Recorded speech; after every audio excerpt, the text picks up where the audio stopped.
मूल्यवासी doctor BD बोलकर sir से आमंत्रण करता हूँ, चेयरमैन है डीके खापड़े मेमोरियल ट्रस्ट के, कि वे मंच पर आकर यह डोनेशन स्वीकार करें। Nirimba Bagde madam 50,000 donating for the cause of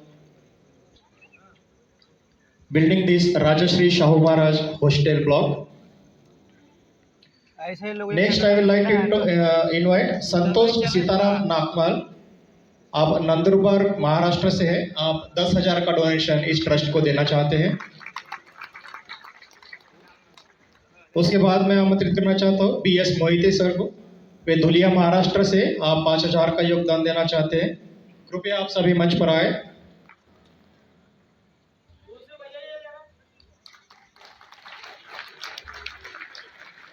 photo खींच यार। नीलिमा बागड़े मैडम CEC सदस्य है वामसेफ के।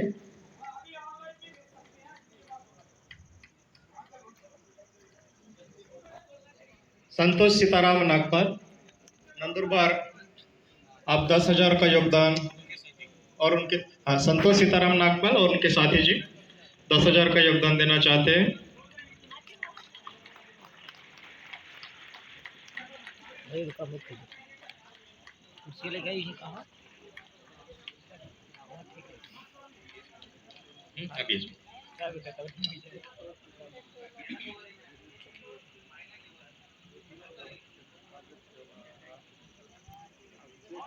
BS मोहिते धुलिया महाराष्ट्र से और उनका परिवार 5,000 का योगदान देना चाहते हैं।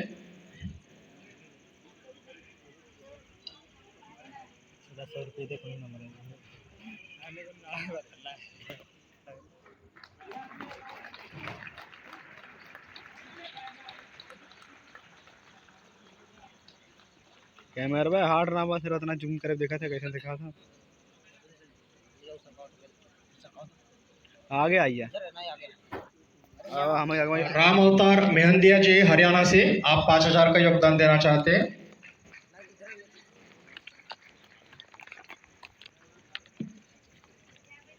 जी आपके चक्कर में वीडियो राम अवतार मेहंदिया सर हरियाणा से।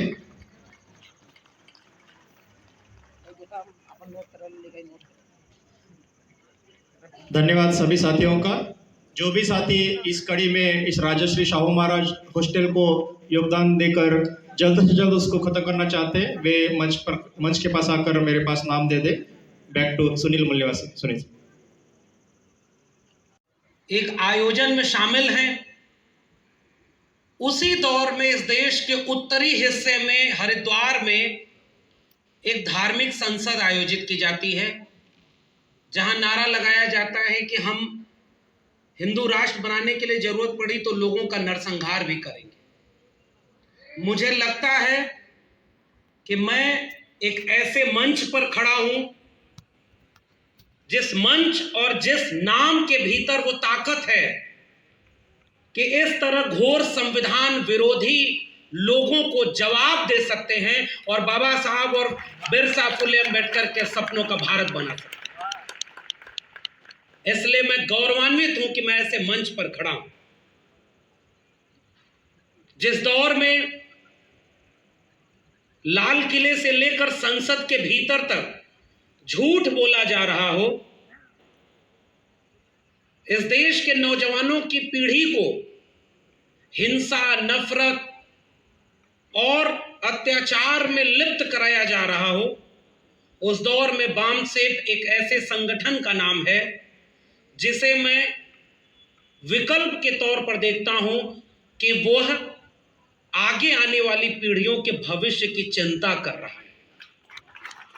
और यह बात मैं आपके इस अधिवेशन के इस पत्र के आधार पर कह रहा हूं, क्योंकि इसकी चिंता आज के दौर में, इसकी भूमिका में लिखा है कि 48 वर्षों से यह संगठन लगातार काम कर रहा है और इसका 38वां वार्षिक अधिवेशन आज यहां पर मनाया जा रहा है। शुरुआत आज इसकी हुई है और इस पूरे आयोजन में जो चिंताएं हैं वो जाति जनगणना की चिंता है, फूले अंबेडकरवादी आंदोलन की सुधारात्मक रणनीतियां क्या होंगी इसकी चिंता है, द्रविड़ सभ्यता जो ब्राह्मणवादी ताकतों के सामने एक वैचारिक चुनौती है, उसका सवाल है, और आखिर में आकर के सांप्रदायिकता को एक चुनौती के रूप में स्वीकार करने का सवाल है। मैं कोट कर रहा हूं मूल निवासी D.K. खापर्डे साहब के एक वाक्य को, जो आपके ही फोल्डर में लिखा हुआ है, कि सामाजिक ध्रुवीकरण सांप्रदायिक ध्रुवीकरण की असली काट है। आज जिस दौर में इस देश की बहुसंख्यक आबादी को हिंदू बना करके नफरत में झोंका जा रहा हो, मुझे लगता है कि बाम से एक उम्मीद का नाम है कि अपनी पीढ़ियों को बचाइए और शिक्षा, स्वास्थ्य, रोजगार की तरफ लगाइए। आज इस अधिवेशन में जो राजमुंद्री में हो रहा है, मैं अभी बैठ करके माननीय राष्ट्रीय अध्यक्ष जी का एक उद्घाटन वक्तव्य सुन रहा था, तो वो उसमें एक्सप्लेन कर रहे थे कि यह जो जगह है वो राजा महेंद्र वरम से जुड़ी हुई है, बुद्धिस्ट परंपरा से जुड़ी हुई, और वह परंपरा जिसने दुनिया को सत्य, अहिंसा, शांति व बंधुत्व का पाठ पढ़ाया। हम उस विचारधारा से जुड़े हैं जो पूरी दुनिया में मोहब्बत का पाठ पढ़ाती है। इसलिए हमारे सामने चुनौती है कि नफरत जीतती है कि मोहब्बत जीतती है। इस अधिवेशन से जब घर लौटिएगा तो ये संकल्प लेके जाइएगा कि हमें नफरतों को हराना है और तथागत बुद्ध की मोहब्बत को जिंदा करना है। मैं एक दो सुझाव देकर अपने विषय पर अपनी बात रखूंगा। मुझे जहां तक याद आ रहा है, देखिए, हम लोग वो लोग हैं जो उत्तर प्रदेश के आजमगढ़ जैसे एक छोटे से जिले में जब गाय भैंस चराया करते थे, चरवाहा तबके में जन्म हुआ, तो हमें पता ही नहीं था कि कभी हम पढ़ लिख करके इस काबिल होंगे कि बामसेफ जैसे मंच पर हमें बुलाया जाएगा। आज अगर हम इस काबिल हैं तो मैं उसका श्रेय भारत के संविधान और मंडल कमीशन को देना चाहता हूं। अगर वो नहीं होता तो जाने कितने लोग, उनके ख्वाब कुचल दिए गए, वो यहां तक नहीं पहुंच पाए। मगर उस सब के बाद हम यहां इसलिए हैं क्योंकि हमारे पास, हमने पढ़ लिख करके ये समझा कि यह देश है क्या, इस देश को बनाने वाले लोग कौन थे। वो विरासत हमारे पास एक थी जो तथागत बुद्ध से, कबीर, रैदास, नानक, पलटू, दादू, भीखा साहब से होती हुई महात्मा ज्योतिबा फूले, सावित्रीबाई फूले, फातिमा शेख, छत्रपति शाहू जी महाराज, E.V. रामास्वामी नायकर, पेरियार, डॉक्टर बाबा साहब अम्बेडकर, डॉक्टर राम मनोहर लोहिया, और उन सब से होती हुई आज जब बामसेफ के रूप में मैं अपने इतिहास को पढ़ता हूं तो वो एक ऐसा संगठन था जिसने बैकवर्ड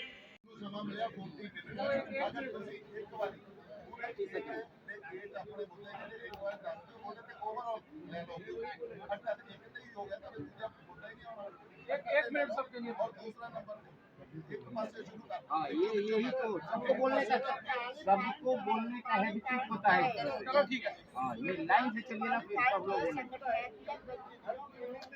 चलाने के लिए बनाए रखना।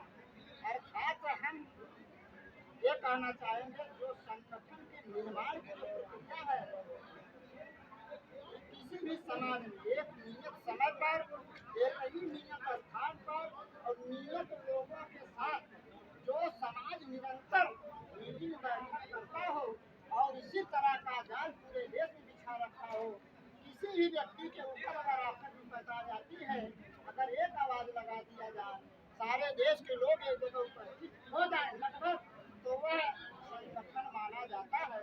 अगर इस तरह का संगठन किसी के पास है, वह ब्राह्मणवादियों के पास है, भी हमारे बहुजन समाज की तरह का नहीं है। तो मैं ये चाहूँगा कि जो बामसेफ है, जो हमारे अधिकारी कर्मचारी के लोग हैं, यह निरंतर ग्रामीण लेवल पर समय नहीं दे सकते, कभी भी यह बनाए रख सकते, व्यवस्था बनाए रख सकते हैं, लेकिन फुल टाइमरों की जरूरत है, जमीनी लेवल पे लोगों की चलने की जरूरत है। इस पर नीति का निर्माण होना चाहिए, तभी हम देश भर में एक वैचारिक रूप से संगठित होकर के वनवास से मोड़ा ले सकते हैं। अन्यथा और कोई रास्ता नहीं। जय हिंद।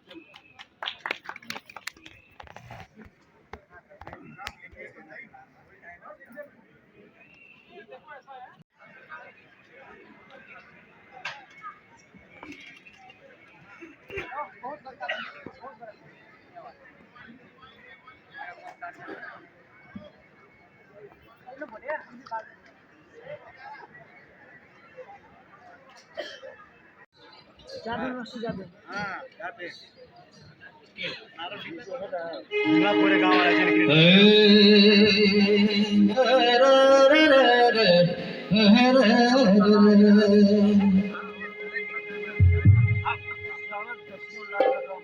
अब भीम के कारवां को हमें आगे बढ़ती आसमान से दिया सवाल पूछे आंधी से तूफान से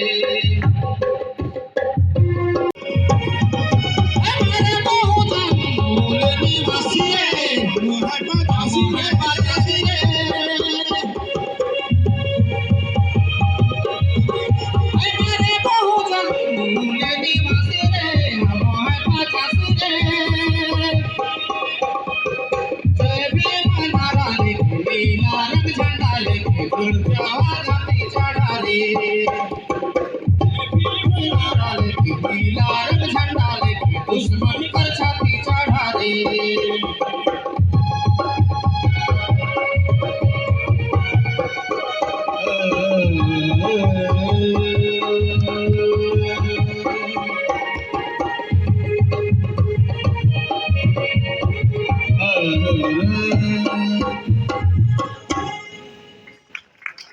जय मूल्यासी सर।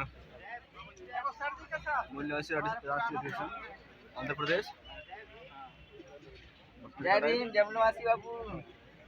जोर से मला भेटतच पडला त्यांना कारण की त्याची किंमत नसते मग त्या दिवशी त्याची फळ आणि किंमत माहीत असायला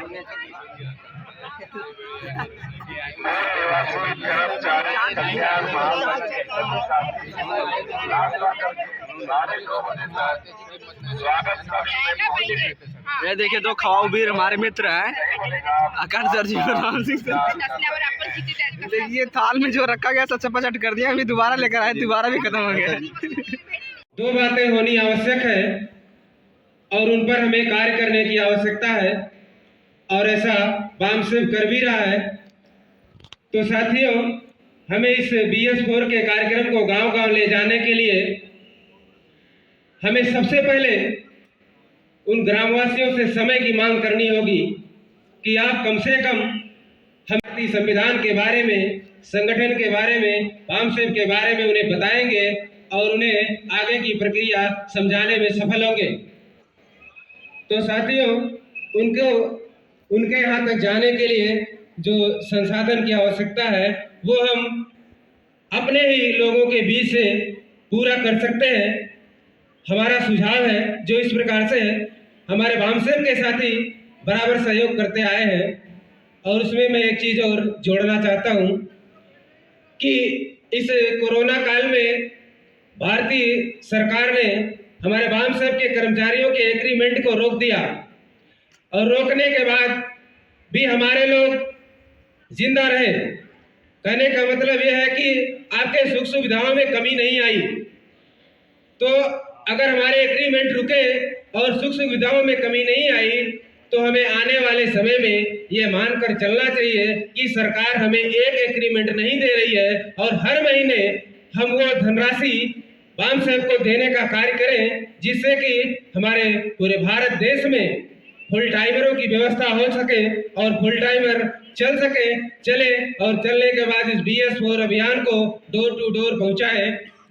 और साथियों, हो सके तो एक कार्यक्रम और है, उस कार्यक्रम में आप लोगों को हर घर से 1 रुपए लेने का भी कार्य करना चाहिए। इसमें हमें कोई शर्म की बात नहीं होनी चाहिए साथियों, क्योंकि साथियों समय का अभाव है, इसलिए आप लोगों से निवेदन करूंगा कि यह कार्यक्रम BS4 का आप लोग करते रहे। जैसा भी यह कार्यक्रम रुकना नहीं चाहिए। हमारे एक साथी का सुझाव भी था कि अगर जिस तरह से वामसेव की मूल्यवासी संघ की अन्य विंगों की राष्ट्रीय कार्यकारिणी बनती है, यानी कार्यकारिणी जिस तरह से बनती है उस तरह की कार्यकारिणी इस BS4 के लिए भी बना दी जाए, अगर ऐसा संभव हो और प्रशिक्षित कार्यकर्ता इस कार्य को करें और आगे करने में जो समस्याएं हैं उसका साधन और संसाधन के लिए सभी लोग मिलजुल कर कार्य करें और अपने स्तर से जितना हो सके, क्योंकि बामसेब के पास कम समय रहता है, तो हमें बेरोजगारों को चलाने का कार्य बामसेब के द्वारा पूर्ण रूप से करना चाहिए। इन्हीं सभी बातों के साथ, क्योंकि सवेरे ही आप सभी को एक बार फिर से जय भीम, जय मूल निवासी, जय भारत, जय संविधान।